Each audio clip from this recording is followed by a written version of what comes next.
Hello mpenzi mtazamaji wa Ahmed Ali TV, niko hapa kukuangazia habari mbalimbali za soka nchini Tanzania pamoja na Afrika kwa ujumla. Na hii ni kuelekea fainali za kombe la shirikisho la Afrika, ambapo vigogo wawili Simba Sports Club pamoja na RS Berkane kukutana siku ya Jumapili tarehe 25 mwezi wa 5 mwaka 2025 pale Amani Complex Zanzibar.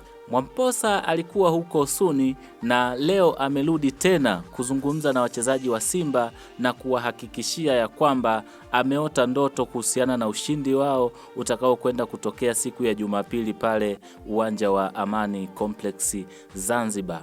Anasema baada ya kurudi tu Dar es Salaam jana, usiku wa kuamkia leo ameoteshwa ndoto nyingine inayohusiana na ushindi wa Simba Sports Club. Hivyo ameenda kuwapa matumaini tena na kuambia ya kwamba hili linawezekana. Ushindi kwao ni 100%. Hakika amewatia nguvu sana wachezaji wa Simba Sports Club kwa sababu mwanzo alishawatabilia na ikawa. Hivyo ameongezea kwa kusema Mungu anayemwamini yeye hajawahi kudanganya. Lazima matokeo yatakuwa ni kuanzia goli 3 kwenda juu. Unasemaje kama mdau wangu wa nguvu? Toa komenti yako hapo chini. Je, hili Simba watavuka au la? RS Berkane atakwenda kuwa bingwa wa kombe la shirikisho Afrika? Toa maoni yako hapo chini.